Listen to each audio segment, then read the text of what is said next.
Good morning, everyone. Well, it's afternoon, actually. Good afternoon, everyone, and welcome.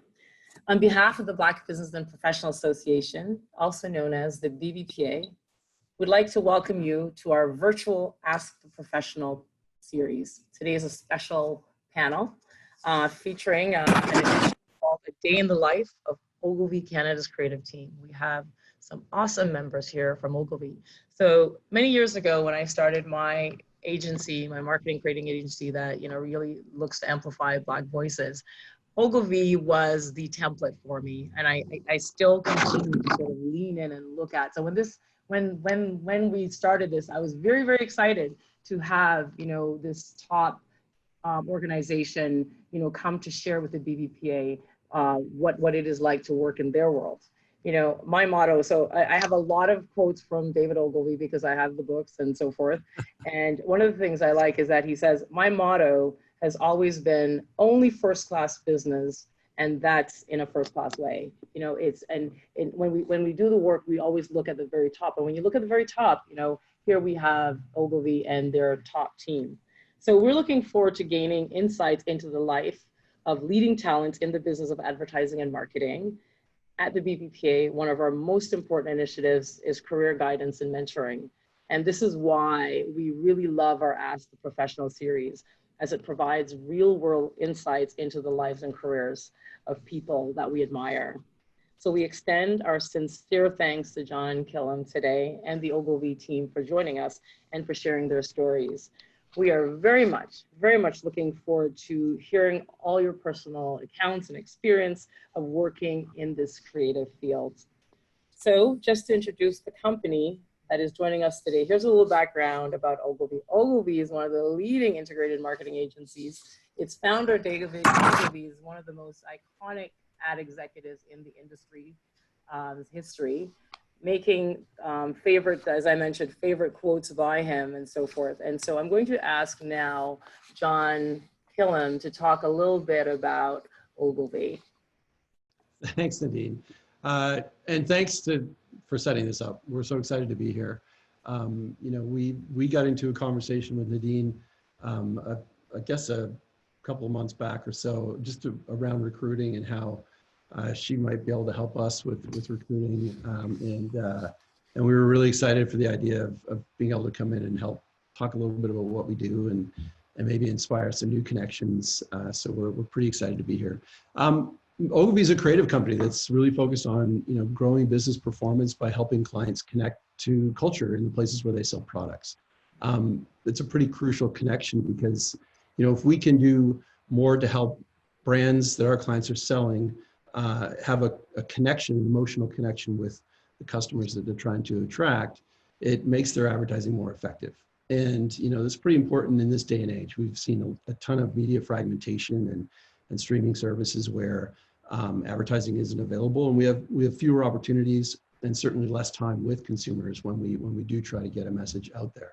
So part of what we do is help brands think about how they can be more powerful in their connection with consumers, not just through advertising, but through really the actions that the brands take. And today, I hope we'll be able to talk a little bit about the way that we go about that and some of the successes that we've had in helping brands think about the way that they operate, as well as the way that they communicate. Ogilvy we're proud to say that we are the most effective advertising agency in Canada. We were recently awarded #1 ranking by the Effie's organization, which is an organization which creates a global thing called the Effie's Index, which actually measures advertising effectiveness of the work that we do. And so we were very proud to be awarded the top ranking in that. And in fact, we're proud to be the only Canadian advertising agency in North America's top 10 list of most effective agencies. And it's a thing we like to wear on our sleeves. And part of that is because of the multicultural approach that we take, the fact that we have a fairly broad group within our ranks in terms of diversity, but we certainly know that we have a lot more work to do. And we certainly know that at an organization level, in terms of senior leadership and senior positions in our company, there's more that we could do. And we know that the industry has a lot more to do in that way as well. So part of what we're hoping today is that you'll be inspired by what you hear, and maybe take an interest, or talk to a colleague or a family member, somebody that might want to come and join us over at Ogilvy or another ad agency if that's the right way. So thanks again for having us, Nadine. Of course, and thank you so much, John, for sharing. It's, very impressive with the awards. There certainly is a standard of excellence at Ogilvy, and that is what we want to share with our members. Our goal for this series is to provide Black professionals and BBPA members an intimate look in the world of creative and marketing and advertising. And so your team is going to, each panel member will outline, of course, what they do and discuss the path of their career. And from there, we'll take audience questions as well to hear from the Ogilvy team. So, we believe strongly that marketing can be an excellent and dynamic career choice for Black professionals. There's great opportunities that is essential to the global industry today. And people in the Black community have told us that they look into various industries and their leaders. And we hope that this is the first in a series of many such encounters with leading organizations like yourself.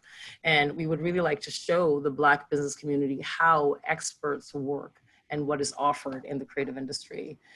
So in case you're not familiar with the BBPA, we began in 1983. And now we're Canada's most established voice for Black economic advancement and combating systemic racism, supporting businesses and professional excellence through higher education, advocacy, training, communications, and leadership and economic development.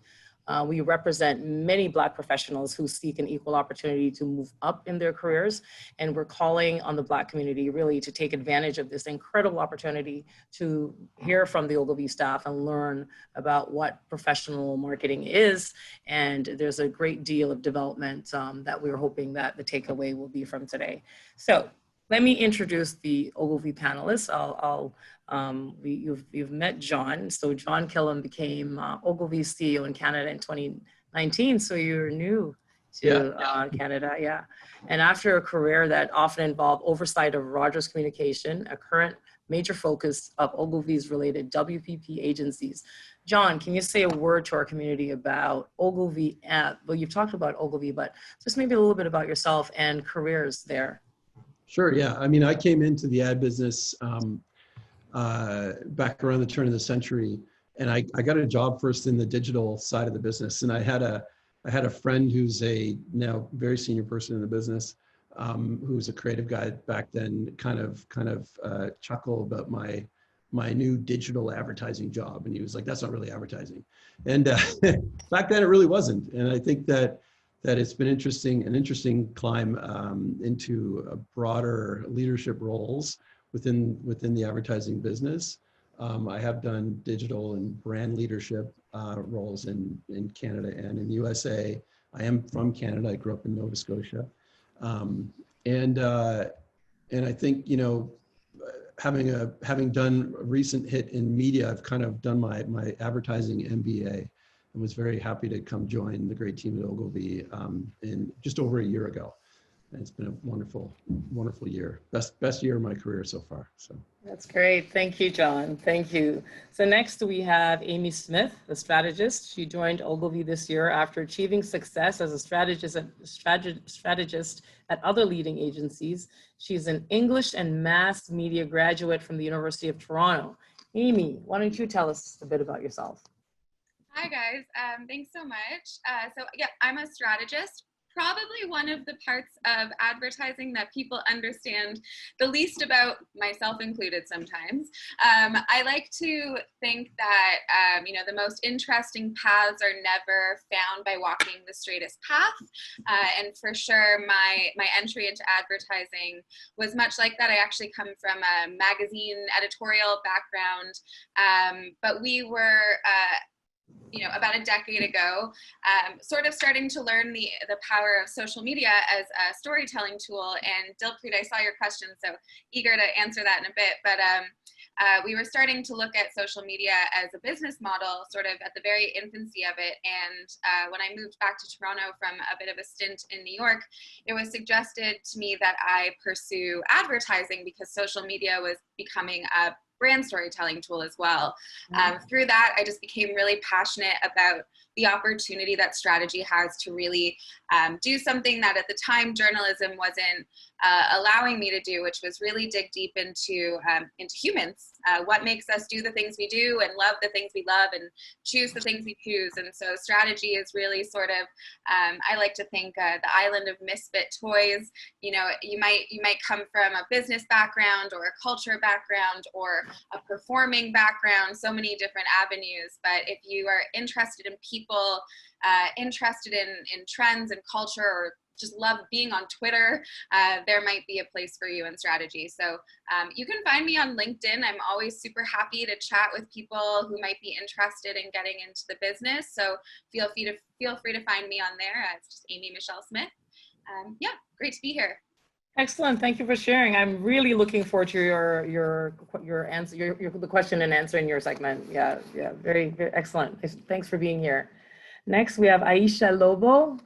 Aisha is a fine arts major. She moved from media buying into copywriting before joining Ogilvy 4 years ago as an English creative copywriter in Montreal. She's a certified French to English translator, among many of her accomplishments. Aisha, tell us a little bit more.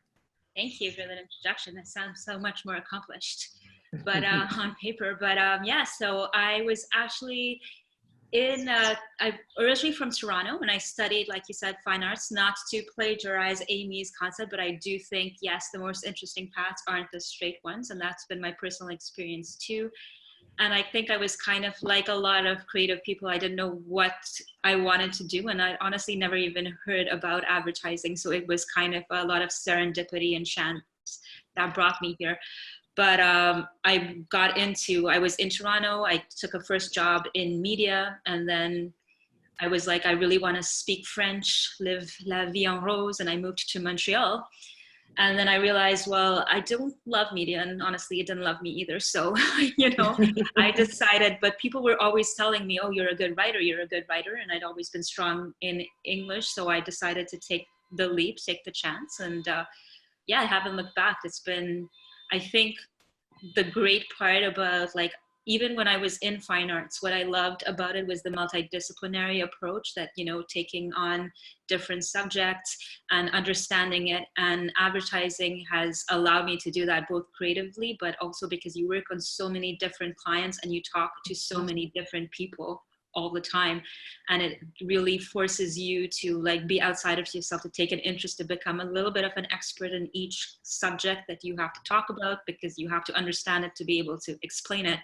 And you also have to understand who you're talking to and how you're talking to them, and explain it to them in terms that they understand. So I think that's a great skill to have, especially in the world that we live in today. So yeah, I'm excited to talk about that too. Yeah. Great. I mean, my gosh, what awesome talent you have here, John.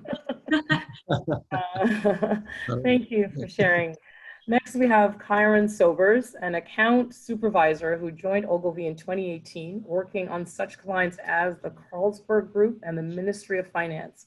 Most recently, he started to work with Theo, the WPP Group's cross-agency created to integrate work for Rogers consumer and business brands.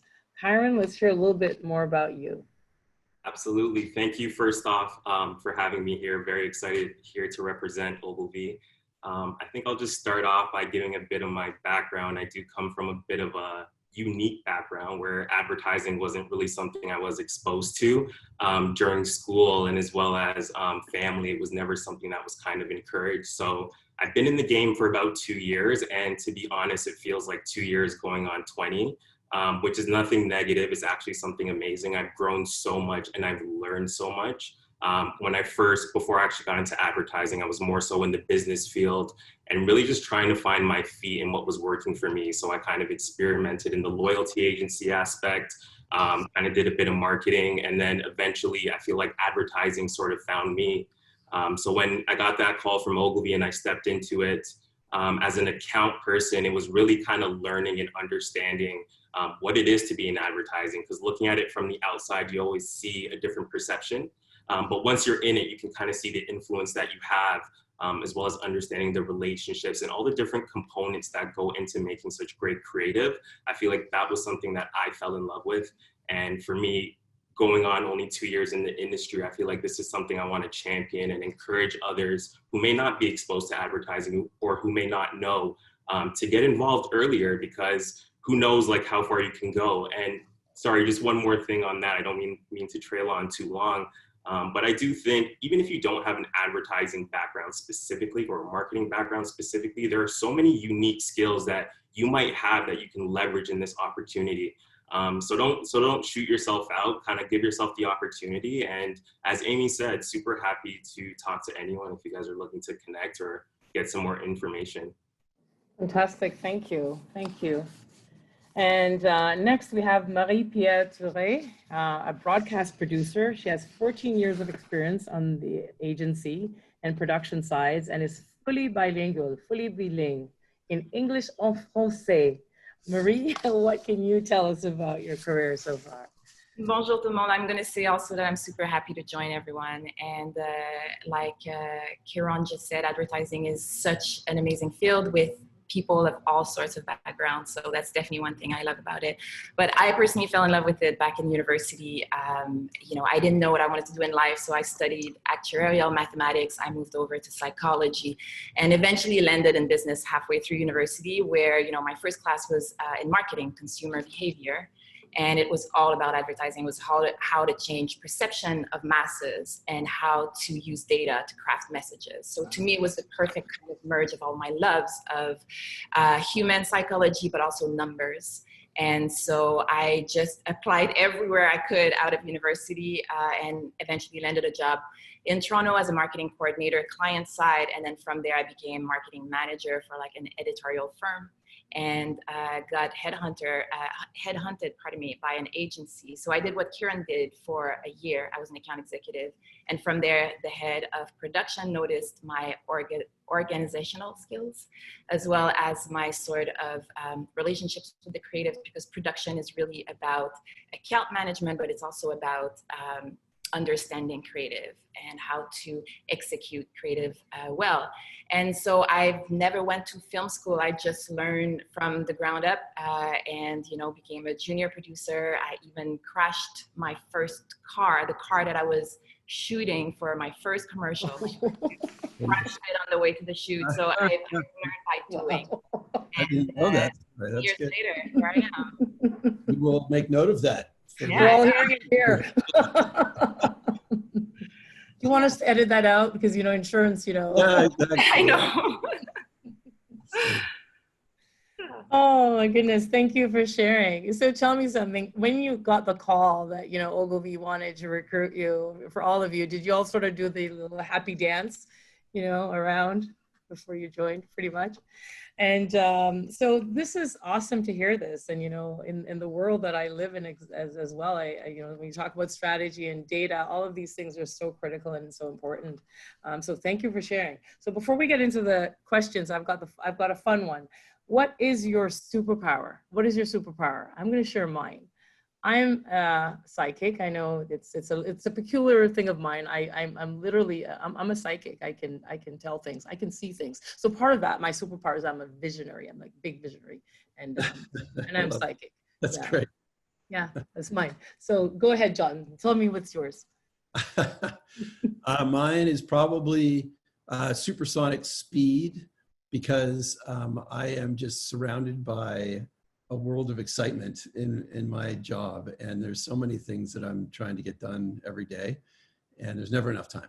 So if I could be just faster at stuff, generally, that includes typing, not just running. Okay, thank you. Marie-Pierre? I don't have that superpower yet, but I would love to have some sort of like a golden touch. I would love for everything that I touch to become, you know, a success, whether it's a project, whether it's a relationship that I'm starting with anyone. So I'd love for it to just become solid gold. So that's what I would. So Wow, far, yeah. that's She has that. seems to be the I case. think she has that. I think she has that. She looks like she has that. You can tell. Other than the car crash thing, you got it. What about you, Kyron? For me, I don't know if it's a superpower or a weakness, but I'd probably say transparency is a big one for me, and I can't really control it all the time. But I realize it's actually an advantage either dealing with colleagues or dealing with clients. I think earning that trust and knowing that you're going to tell the truth and really tell how it is, good or bad, I think that's something I carry with me all the time. Okay, thank you. And Aisha? Well, I would say if I could have a superpower, I'd like the power to be invisible, because I do think as a writer, and a creative copywriter, one of the big advantages is understanding human psychology. And so I'd love to be able to observe people, without them noticing. But in the real world, I do think bilingualism has been my superpower. It's given me that advantage of being able to transition between two worlds. It does affect the way that you think, and it does allow you to communicate with more people and to understand the way that more people think. So that's as close as I'll get, I think, to an invisibility cloak. Yeah. Thank you. And of course, Amy, I'm going to extend on yours. What is your superpower, and what is your best creative talent? Ooh, so I feel weird saying this, but I think my superpower is probably sort of similar intuition and empathy. I think one thing that's always really served me well is being able to really read a room and read the people around me. I think that's why strategy really drew me in, because it is so much a focus on people and their emotions and their thoughts and their experiences. And I like to think I take that with me every day. I want to correct myself really quickly though, because I think it's really important to say, I didn't graduate from that program at U of T. I actually ended up dropping out to work in a magazine. And so I just want everyone to know that, again, like in the spirit of Island of Misfit Toys come from wherever, I think strategy is another place where you don't need that business degree to be a great strategist. So I just wanted to correct myself really quickly because I realized I misspoke earlier. Okay, all right, no, thank you. Thank you. Thank you. So let me ask you some general questions to the audience that would definitely like to know. So John, maybe this is a good one for you, or maybe anyone else who can tackle it. Can you walk us through the creative process when you receive a proposal? What happens? Oh, that's a great one for all of these people to answer. It kind of goes through the steps of, Kieran's on the account team, and he spends his time interfacing with the client every day, and would be close to them to help sort of refine the approach that they're trying to take. Amy plays a role in that conversation, working with the clients to make sure that the message is clear, and that when Aisha gets it, it's going to be something that's very focused in terms of what we're trying to get done. A lot of clients, a lot of marketers are very anxious to do a lot of things with any one communication, but we focus as much as we can on one thing, which is always a task.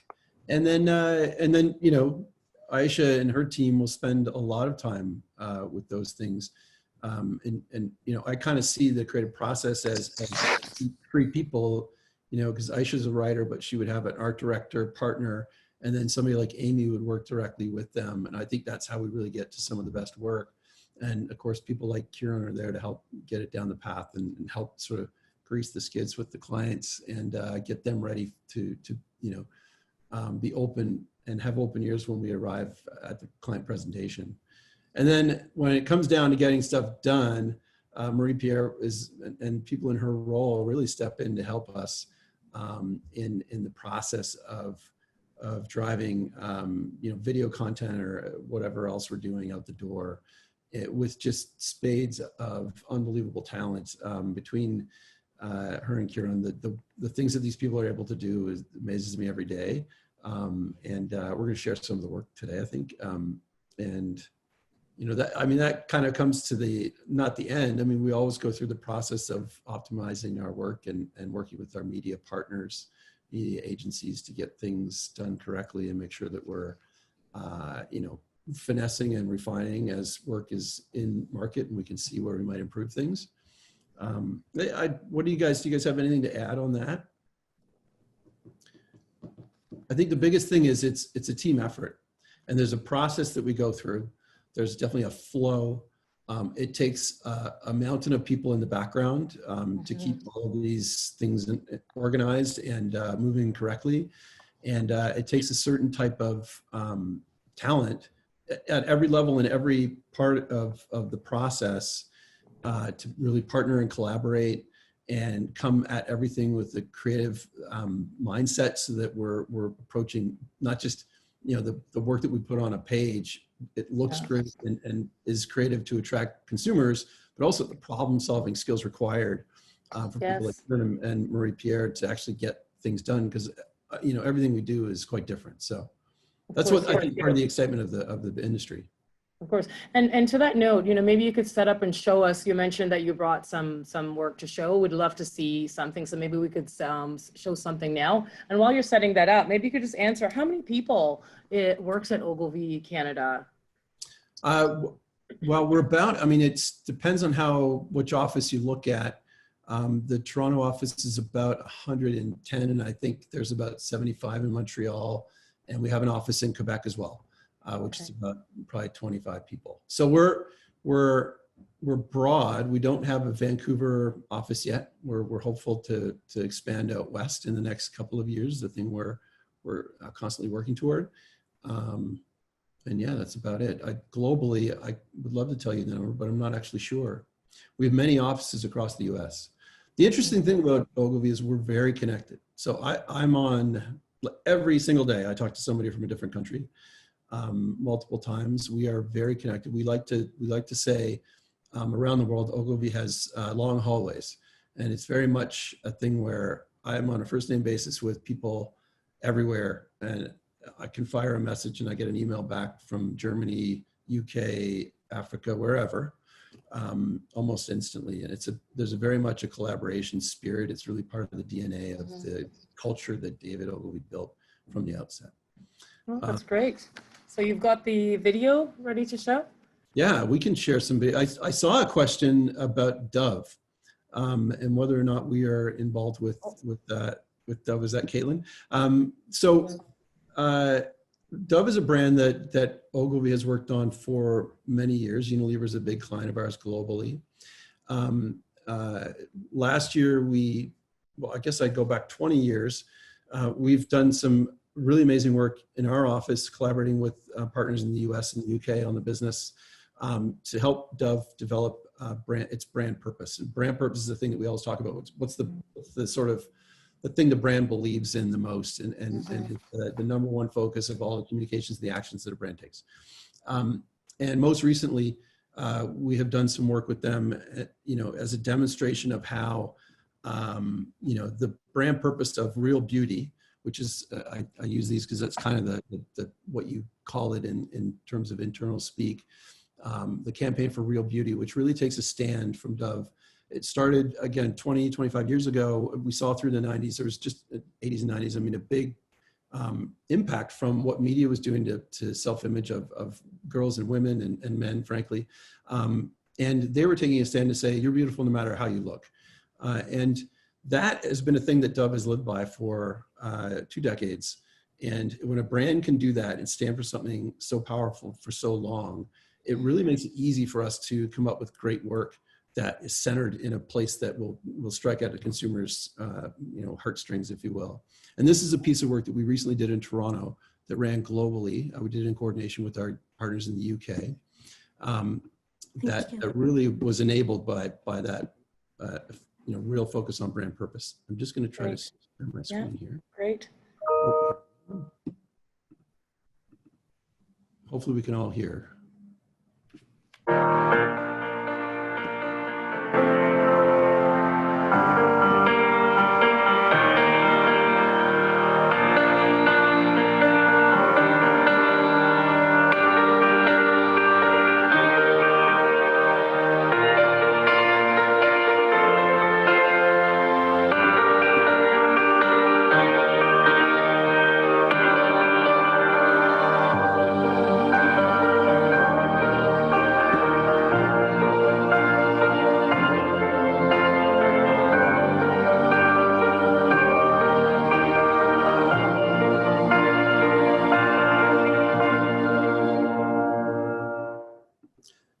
So there's a thing that we were able to turn around, and Pierre was absolutely invaluable in the process of bringing something like this to life.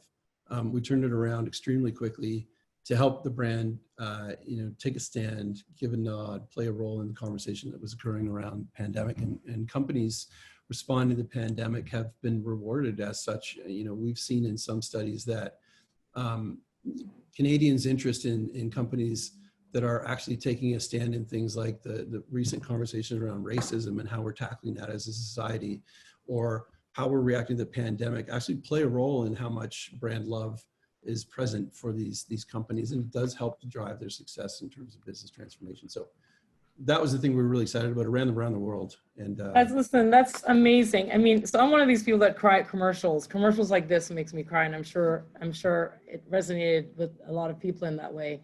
One of the things that we always look at is creating that emotional connection, that thing that everyone can relate to, that just touches the heart. So 20 out of 10, like, you nail this in a major way. So when you talk, Marie-Pierre, I mean, you talk about the golden touch. I mean, it's so clear here. I mean, really very, very incredible, exceptional.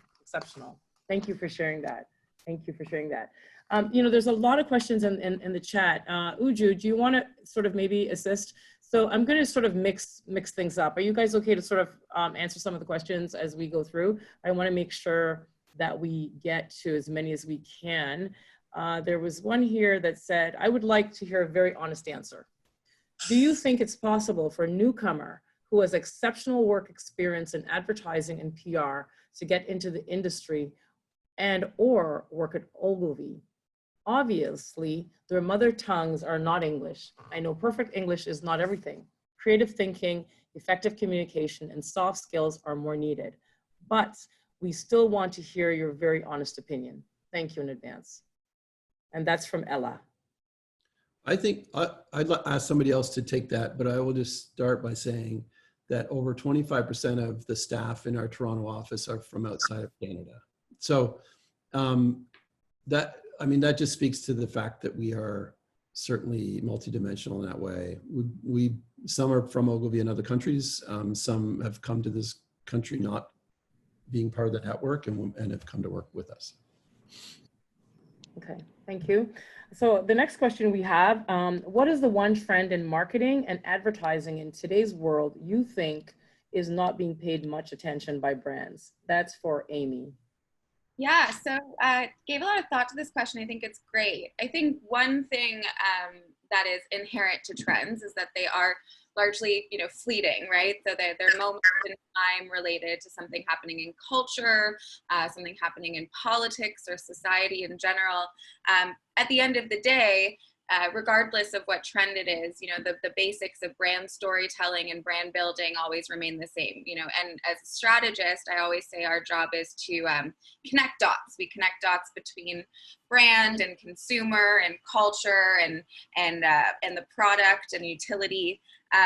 So it always ladders up to making sure that whatever the trend is, you know who your brand is and you know what you stand for, so that you know whether or not it's the right trend for you and how to actually play a role in it or add to it or utilize it in some way. I think a trend that's happening right now, I'll use air quotes to say right now, because what I'll say, and John's making a face because we had a great heated debate about this, and that's what is amazing about working in advertising, is lots of great conversation. So gaming is by no means a new concept, and the fact that it's not just 13-year-old boys gaming anymore, also not a new concept. That being said, I think in light of the COVID, for example, video games have become, more and more powerful every day. You saw Nintendo, for the first time in history, sold out of their newest console, and they were, marketing them on eBay for $1,000 because no one could get their hands on them. Games like Animal Crossing and Sims have sort of democratized gaming because it's sort of for anyone. You don't necessarily need a specific skill set. I think that, it's really telling that the video gaming industry is larger than Hollywood and music combined. You know, it's one of the most powerful channels in the world right now. And so what I think is new about it for marketing is that we're starting to finally see it as another channel for us to interact with our consumers on. I think we'll talk about this a little bit more, but you know, COVID has really made it so that the user experience and finding your users where they are, where your consumers are, has become more and more important. And so if we know that they're on these gaming platforms, then it provides us a new channel for conversation, for communication, for one-on-one time between a brand and their consumer. So things like, you know, you're seeing KFC in Japan created a Kentucky Fried Chicken store in Animal Crossing. There was, I'm trying to remember who it was, there was a recording artist who threw a concert on Twitch. So you couldn't actually get tickets to it. You just had to be in the right coordinates on Twitch at the right time to see this, you know, multi-million-dollar recording artist put on a show. So I think utilizing gaming as a channel instead of just a demographic. So again, like, oh great, so moms are gaming now, let's use that insight. It's more so really seeing it as an opportunity for connection. Great. Yeah. Thank you. Yeah, thank you. Thank you for sharing that. How did I do, John? Did I convince you? I'm convinced. It works. It works. We have a question for Aisha. How important is tone of messaging and copy in acquiring and retaining customers for brands?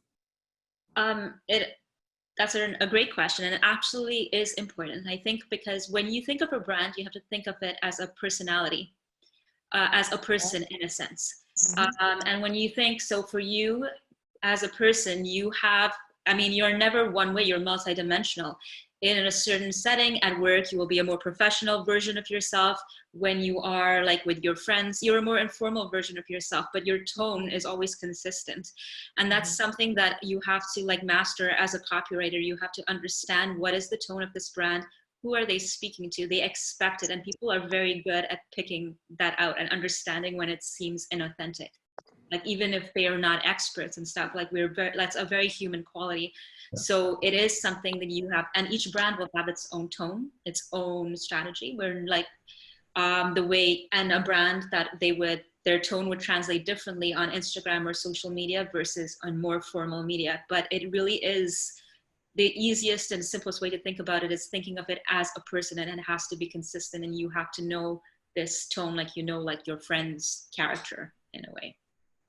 Great, thank you. And you know, a follow-up to that, you know, one of our members was asking, what mistakes do small businesses make when it comes to connecting with their audience? The most common mistakes. And yeah, and anyone can respond to that. You know, they want to know, what mistakes do small businesses make? I think one thing, I'll say this, but I have to give a caveat that it is a much bigger challenge for a small business than it is for, say, Dove or, you know, Pizza Hut or Cadbury that I work on, because part of being able to speak to people on that almost personal one-to-one level is the media dollars to be able to reach them, right? So with that caveat, I think a mistake that any business, small or large, makes is not speaking to their consumers like they're humans.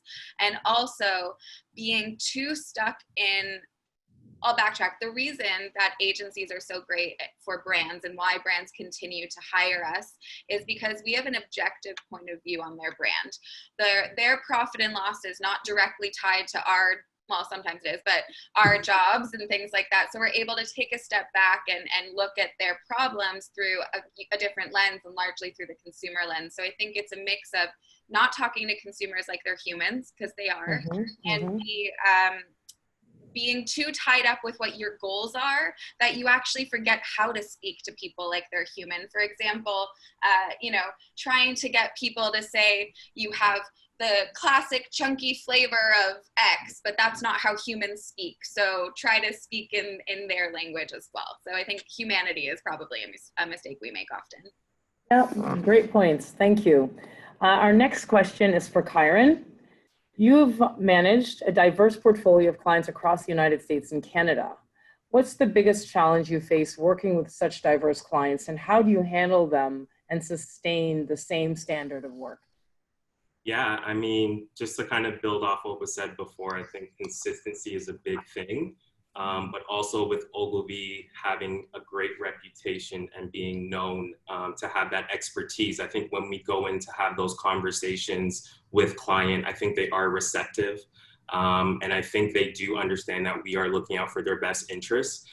As John mentioned, at our Toronto office, we do have a very diverse group as well as within our whole network. So I think even if we might not understand something that's happening in a market, we do have the ability to lean in to maybe someone from an Australia office or another office where we're able to get that expertise and that consistent message that we're bringing across to clients. Okay, great, thank you. The next question is from Marie-Therese. We have dealt with unprecedented disruptions thanks to, actually, no, I won't ask you that question. I'll ask you this other one. What makes for a successful Ogilvy employee? Because, you know, people want to know, our audience wants to know, how can they join Ogilvy? You know, the moment we put this out, we had a lot of calls, you know, this is great, we want to work there, right? So what makes for a most successful Ogilvy employee? And what do you love most about your job? So, you know, the definition of success is so personal, but I truly believe that caring has always been the way for me anyways.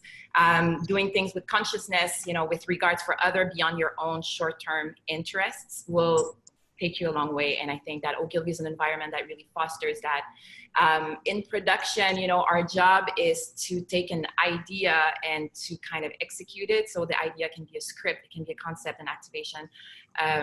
And you know, often we're challenged by budgets and timeline, especially nowadays. It's just everything is being super condensed. And for us, my job is really to find the right partners to help us execute ideas.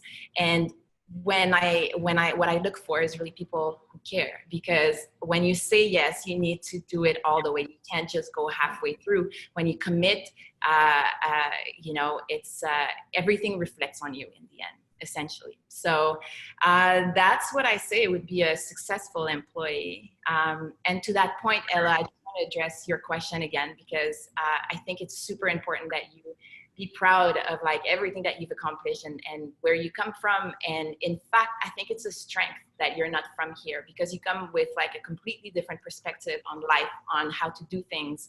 And I seek that. You know, I left for a year. I went to work in Africa, in West Africa, and then I went to the Middle East and I worked in production and strategy in the Middle East for 2 years. And it opened my eyes to, you know, another way of doing things. And when I came back here, it made me that much stronger, that much more humble and confident. And I think that you will have no problem finding, you know, a great position in an agency. And what I like most about my job, there's so many things I like. My job is the best. It's really awesome. Everyone thinks it's like, oh my God, how do you make this happen? But it's all about relationships. Is, you know, you build relationships throughout your career. And one thing I learned super early on is you never know where people end up. So always treat everyone with respect. You know, our industry like goes so fast and things change. And so partnership is really, really, you know, important. Everything is human interaction. So that's number one. That's what I love. I've made so many good contacts, and I hope that I'll keep them for a very long time to come. And the second thing is learning. There's not one job that's the same. Every job comes with its own challenges, its own parameters. And so it's so much fun. Like you never know in which sandbox you're gonna get into. And then you just start building and building, and that's what's fun about it. So that's what I like most. And this is very exciting. You're gonna have your LinkedIn boxes will be full of people because it's so exciting to work there. What a great environment! What a great environment.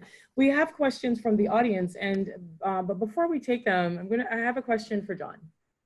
So John, for years we've suffered racial injustices, but in the past few months, we as a Black community have seen a spike in the world's reaction to what has been a reality for decades.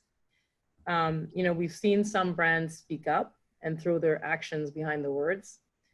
And we've also seen some brands stay quiet. You know, when about a month ago, I'd written a statement from the BBPA saying, you know, this is not the time to be silent. And I wrote that in the wake of George Floyd, and just sort of at the time, which was still very early, wanted to see what are we saying? This is something that's happening to all of us. And, Yeah. you know, we really wanted to sort of hear the voices of just what are people thinking as this is happening, and it's around race. So as a marketing executive and in the rise of purposeful brands, what do you think are the implications of silence to a brand's equity? I mean, I think it's been obviously a very in-depth conversation we've been having, both internally, you know, as an industry, because we represent communications for so many clients, but also with clients specifically.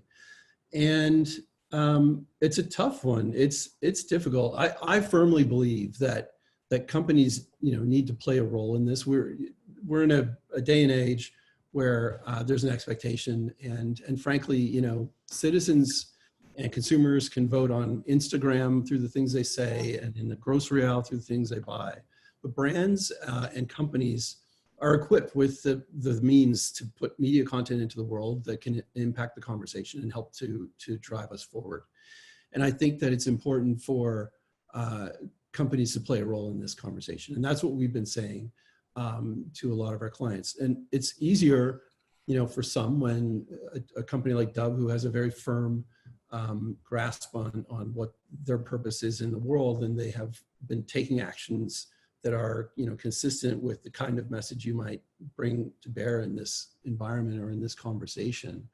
It's harder for other brands who have not had a role or have not taken steps, or maybe don't have a very diverse cultural makeup in their own companies and really need to, you know, their statements are very different between these two types of situations. But it's important now more than ever. And we talked a little bit about brand purpose and the concept of, you know, how media fragmentation has driven the importance of a brand having a clear stance and brand love, because it helps us to accelerate the, you know, the process of bringing consumers closer to our products. I would also say that, you know, social activism isn't really a luxury anymore for large companies. It's a requirement. And you look at the social shift that has happened over the last, you know, decade or so. Gen Z is a great change maker, I think, in terms of the cultural makeup and the conversation that we're having around this issue, because they are a generation that is about to become the biggest generation on the planet. They don't accept that companies don't play a role in these conversations. They don't accept that they would support a company or brand or product that doesn't align to their own values. And in fact, we see they don't even want to work for companies that don't align to their own values. And the other thing I would say is just that they have, as I said earlier, they have a voice now through social media and some of the platforms that they can bring. So it becomes really crucial. And, you know, when it comes to, there was some recent data that came out, just, I think this week, with regards to a few studies by PR agencies, Edelman and I think Fleshman Hilliard. And actually, they showed that 70% of Canadians expect companies in Canada to take a stance and make their position known on the issue of racial injustice. 70%. And in fact, that tracks about 10 points higher than the average country otherwise. We are over-index in our expectation as Canadians for companies to be responsible and to use their resources to play a role in pushing the conversation forward and helping society. And I think that's really important. And the Edelman study said something to the effect of 84% of Canadians felt that their brand trust in a brand would be elevated by the right type of statement in that regard and the right actions, whereas 19% said it could be negatively impacted. So that 19% could mean if you're not taking action, you're not saying anything, if you're not, or you're saying the wrong thing or not using the right level of empathy and so on, that it could negatively impact your position with consumers. So it becomes a very delicate balance, because there are clients where they're kind of going, I don't know if I can do this because I'm going to get criticized when I go out and do something. And it's a bold move that brands have to take. I have another piece of creative that I've brought. I'd like to share, and this again, back to Dove, right? Dove has long since taken a stand on an issue that relates to their brand purpose. Again, real beauty. They've got involved with a thing called the Crown Coalition in the US, Crown Coalition is aimed at eliminating what we call hair discrimination. And that is to say that Black women are 1.5% more likely to be sent home from work or school because their hair is, not the right style. And it's straight up a form of discrimination, and it's absolutely not acceptable. And so they partnered up with the Crown Coalition. They brought a lot of funds to that. And they've actually driven legislative change in New Jersey and California, and the work continues. You can help them out with that. I'm going to share some work that we recently did in order to bring that to light. And they contributed in this piece to the conversation in America. Oh, beautiful. For heroes proved in liberating strife.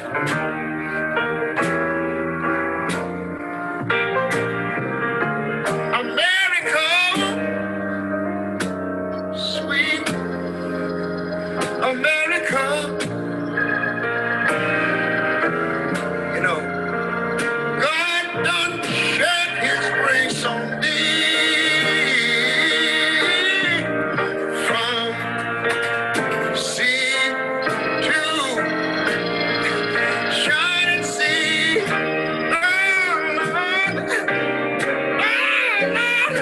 Thank you, Jen.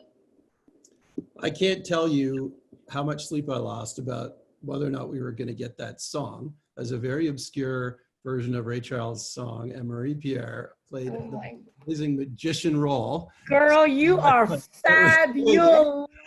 And, Goodness. Yeah, so that spot was done by our team here in Toronto in concert with our partners at the global level on the Dove brand in the UK. Wow. And also working with a really amazing WPP multicultural agency out of the US. And so, just tremendous work. We're really happy.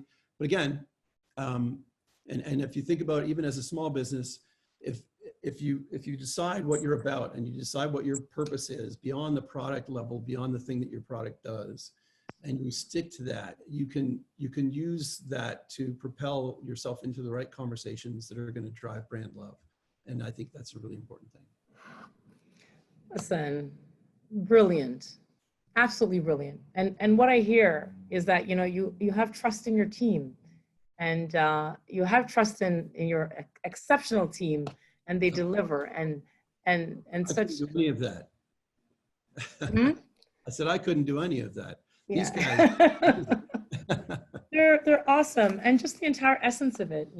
I'm a Black woman, and I see that, and I think, yes, I see me. I see someone's relating to me. I mean, when we look at campaigns that we do, we even though we're talking to 10 million, we're talking to one person. That one person, that's what makes the difference. So just, exceptional. Thank you.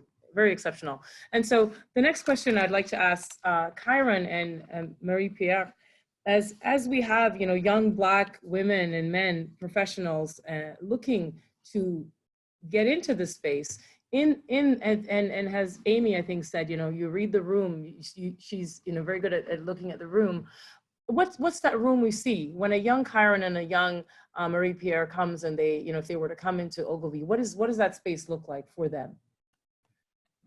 Yeah, I can definitely lead off with that one. So I can definitely echo that. My first time walking into the Ogilvy space, even when it was just for my interview, I feel like just seeing the different people from not only diversity within the city, but from different countries, I felt like this was something refreshing and something that I've never been around. So I feel like anyone stepping into it, I feel like all that fear kind of goes aside. So again, Ella, I would just want you to know that Ogilvy is super welcoming. You never need to have that fear. All that fear and anything that I was worried about kind of just was washed away as soon as I walked through that door.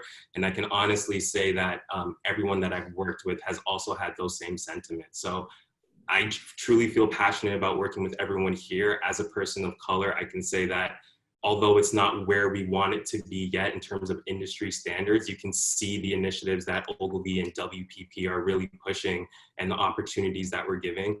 And I can honestly say now, being in an account supervisor position, it's on me to kind of make those moves and kind of make people feel a bit more comfortable about coming into these environments and being a champion for our younger people of color who are coming up and might not know about this industry. Great, thank you. Yeah, I echo that 100%. You know, I've always been used, like I'm from Quebec City, so I was always the only Black in my classroom. And when I moved to Toronto, that was the one thing that I loved about the city, is how multicultural it was. The industry is definitely what it is right now.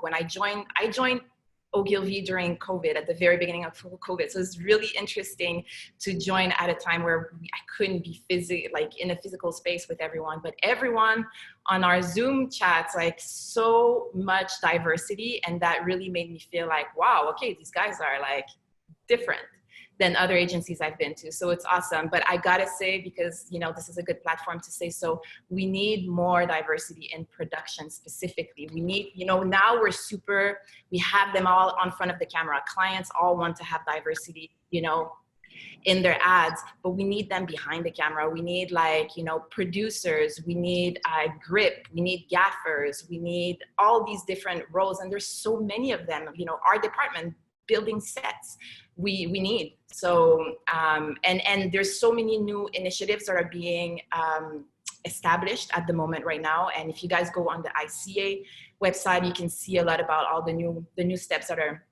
taken over. And there was a really great talk that Director X did with his EP Taj about that need specifically. Yeah. So I invite everyone, like, to never be shy.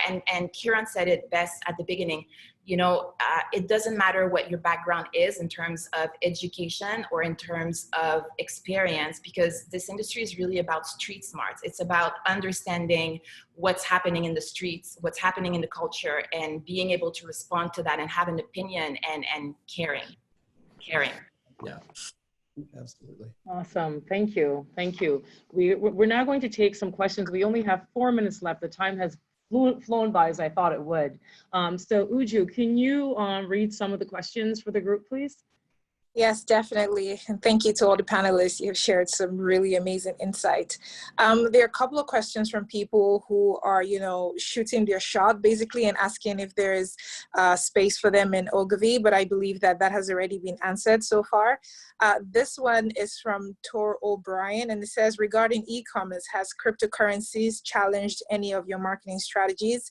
Has interest grown over the years, or is it still not on the radar? Who would like to take that one? Amy, you look like you want to answer that. We've been waiting. I've been waiting for cryptocurrency to disrupt. I've worked in financial brands, I've worked on credit card brands, and it seems to still be at its infancy and not quite disruptive just yet. I think we've had some fun with it. We made a fake cryptocurrency that was mirrored an avocado. So it was useless for a week. It was beneficial for an hour, and then it went to useless again. That's the closest I've gotten to bringing, like, Bitcoin or any of the cryptocurrency into works of. Awesome. I think we have just enough time for one more question. And this one says, how important is it for, or which social networks are best for small businesses, and how important is, you know, social media for the success of a business? They're like two different questions from two different people, but they speak to the same thing. So You want me to, well, I'll just say, I've seen a lot of small businesses struggle with LinkedIn. It's a wonderful network. And I think what you can do organically there is really good, and you should do that. But when it comes to the cost, if you're doing a paid effort on a social platform, it's pretty expensive. And, you know, I've found better success really being really hard on your own business on search, to make sure you're really loaded up and careful about your search on Google. Invest there first, because, you know, those are the qualified leads looking for you, or the thing that you sell. And then Facebook, Instagram tends to be a bit stronger. I'd qualify that Instagram is one of our clients, of course. But likewise, we do all of LinkedIn's advertising for them in a different market. But I find that it's quite expensive for small businesses. pursuing business leads. So. If I could add to that, John, just so any small business owners know, Facebook has a really brilliant program for small business owners. So they offer grants and free free media opportunities to small businesses across the world, and it's a relatively simple application process. So however you feel, I think Facebook is a really promising platform for small businesses. Yeah, when it comes to the hard numbers, it's pretty useful. Mm-hmm. Okay, thank you. We can't have any more. It's full with questions, but maybe we can email them. But Sure. I think, yeah, we'll email them. We'll definitely. One thing that I just quickly add is just people can just drop because someone is asking about the LinkedIn, LinkedIn addresses for panelists. So we can just quickly drop that on the chat so people can see that, and because we're already out of time. Yes. And, I'm Jamaican, my background's Jamaican, and I think Ogilvy does the KFC. Yes, is KFC your client? Oh, KFC is. Sorry. It's John Street, which is part of our network, yes.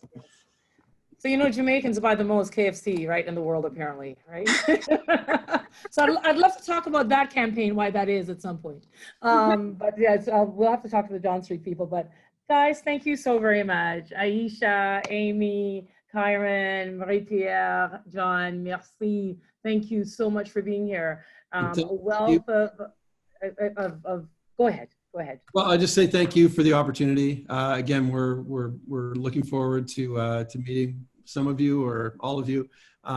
If you know people interested in joining our ranks, we'd love to hear from you. So, and thank you so much for the engaging conversation and amazing questions. We look forward to coming back. Yes, and we look, yeah, absolutely. Thank you. And we look forward to having you back. And so my last quote, David Ogilvy quote, I'll say, be more ambitious, don't bunt. When you get a job to do a story or an ad, try and hit the ball out of the park every time. So that's what we aim to do. And I see that you guys are doing that every time. I love the campaign. I think there was a last one that you wanted to share. Wasn't there another one? Wasn't there 3? Maybe we could just end on that one. No?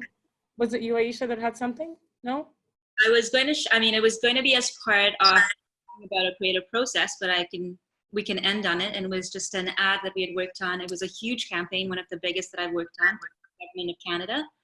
And it was for the Canadian Armed Forces. And I think what was nice about this was that it was an extremely labor-intensive but collaborative process. And you'll see that we ended up working.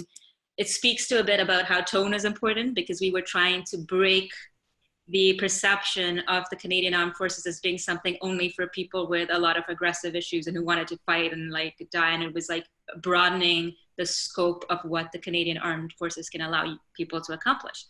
And we also worked with non-actors. So everyone featured here is an actual, an actual member of the armed forces. So let me just share that. Thank you. 30 seconds.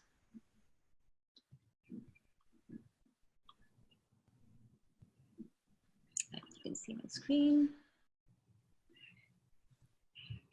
Okay. Are you ready to exceed your limits and jump into the heat of the action? Would you like to master new skills in the middle of the ocean? Or save a life by being at the right place at the right time? The forces can help you achieve it. Dare to be extraordinary with training that will serve you everywhere. A message from the Government of Canada. Wow, that's excellent. I love that. I wish I was on that shoot. It looks extremely exciting. So yeah, and real people. That was great. I love it. Thank you so much for sharing that.